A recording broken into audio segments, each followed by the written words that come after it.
La fin de Yona, princesse de l'aube, s'annonce catastrophique. J'en fais trop? Peut-être. Mais parlons-en. Déjà, je vous préviens, je vais spoiler jusqu'au chapitre 274, ok? Alors on y va. D'abord, histoire de vous faire comprendre mon état d'esprit, je vais vous donner mon avis sur les différents arcs de la série. Tout ça extrêmement rapidement et avec peu d'arguments. L'arc de la recherche des 4 dragons, des personnages intéressants à découvrir et une vraie mise en bouche de l'œuvre. Ensuite, l'arc de la tribu du feu avec la team du dragon maléfique et de sa joyeuse bande d'affamés, c'était touchant, c'était plaisant, bref, c'est un grand oui. L'arc de la tribu de l'eau, déjà Lily, la goth. Donc évidemment c'est un gros oui, quelques nouveaux personnages hyper intéressants et surtout une envie totale de lire la suite. L'arc de l'Empire Sei, c'est le plus flou dans mes souvenirs et pourtant je viens tout juste de lire le manga. Donc voilà. L'arc du royaume de Xing, un sans faute. Plein de nouveaux personnages hyper bien utilisés, aucun gâchis, le rythme est impeccable, bref, l'un des meilleurs arcs à mes yeux. L'arc de la tribu de la Terre avec Quelbo, pas mal, mais c'est pas celui qui m'a le plus marqué. Voilà. On passe à l'arc du retour au château, j'ai trouvé ça un petit peu long sur le ressenti. Même si évidemment je me suis pris une grosse claque avec toutes les révélations qu'on a pris dans la gueule, mais bon, on a attendu très longtemps pour avoir ça,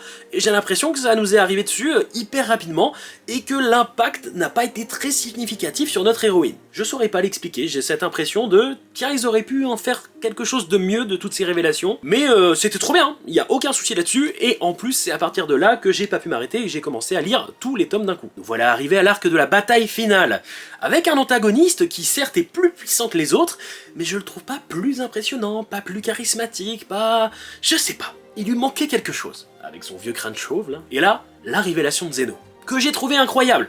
C'est cohérent, ça donne de la profondeur au personnage qui était déjà fantastique, bref, ça c'était un oui. Mais bordel, c'est quoi ces ombres dégueulasses qu'on appelle dieux dragons là, qui veulent juste récupérer leur maître? Non, j'ai trouvé ça un petit peu fade. Bon, on dit comme ça, j'ai l'impression d'être un hater.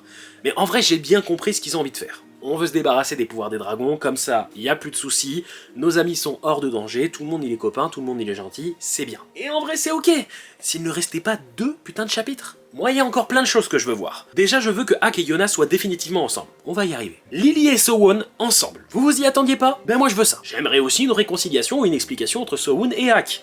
Parce que c'est bien, ça se voit, ça a envie de se foutre sur la gueule, ça fait les yeux laser de loin, mais je veux que ça communique. Et évidemment je veux une grosse stuff avec toutes les tribus, l'Empire de Kai, du moins certains, et le pays de Xing. Ça va être super, ça va arriver, ça se fera en 2 pages, on va être dégoûté, mais ils vont le faire. Yoon, c'est le GOAT. J'ai envie qu'on lui donne ce qu'il mérite. Déjà que j'étais dégoûté que Mei-Nian soit promis à un autre, ils allaient trop bien ensemble. Bref, vous l'avez compris, il y a encore plein de trucs, n'hésitez pas à me donner, vous aussi, les choses que vous avez envie de voir en cette fin de Yona. En vrai, je pense que ça m'embête aussi parce que je suis pas autant attaché que je le voudrais aux 4 dragons. Et là, tout un dernier arc sur eux, ça me paraît logique, hein.